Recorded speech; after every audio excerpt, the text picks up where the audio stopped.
Has expired. Grant Robertson. Thank you very much, Mr Speaker. It's always extraordinary to follow the only ever Minister of Women's Affairs to vote against paid parental leave in this House. An unbelievable record that she will leave behind in this House, Mr Speaker. Mr Speaker, it's movie time for Nick Smith.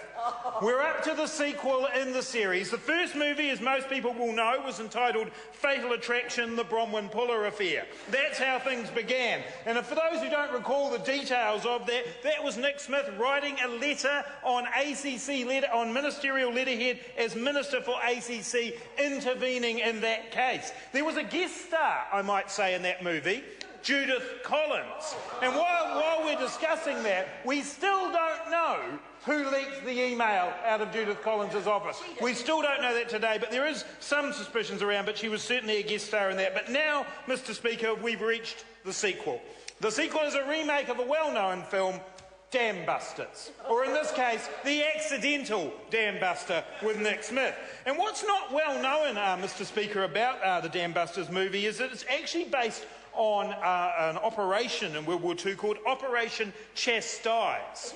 And it would be fair to say, Mr Speaker, that there's been a great deal of chastising going on the other side of the House. Nick Smith's very grateful for the fact that Jerry Brownlee and Stephen Joyce aren't here anymore, because Operation Chastise was taking place in the Beehive earlier this week, because Nick Smith just can't stick to one story about what has happened.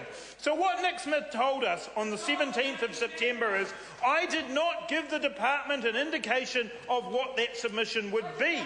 He also said, I did not know that this draft document even existed until this morning. And as my colleague Annette King says, there are echoes here. I did not have sex with that woman, Ms Lewinsky. Mr Nick Smith cannot keep his story straight, Mr Speaker, in this matter. But, Mr Speaker, what we are seeing here from Nick Smith is a continuation of his form, his complete lack of respect for any kind of due process, a continuation of the crony capitalism that is now the mark of this government. Nick Smith has the ACC case. He also has the Canterbury Regional Council. And it is important to remember that when Nick Smith was asked why did he cancel the Canterbury Regional Council elections in 2010, he said, because I'm worried about the outcome.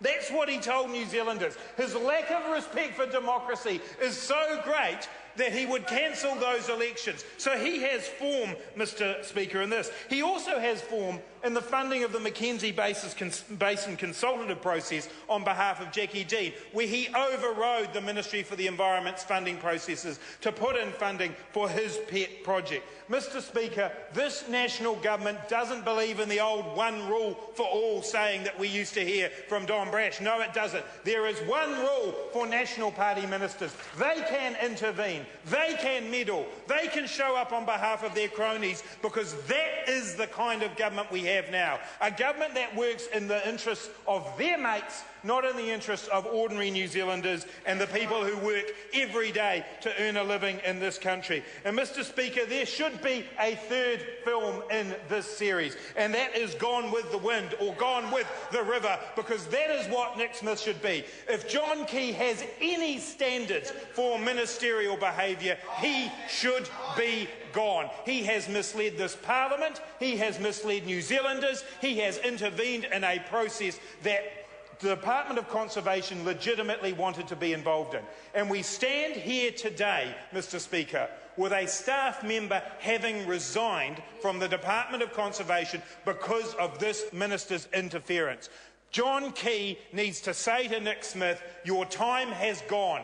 One too many breaches of what New Zealanders would see as the standards of ministerial behaviour. John Key is letting it go because his government is on the ropes. Nick Smith's behaviour has fallen well short of the expectations of New Zealanders. This is a continuation of the cronyism, of the meddling of a government on its way out.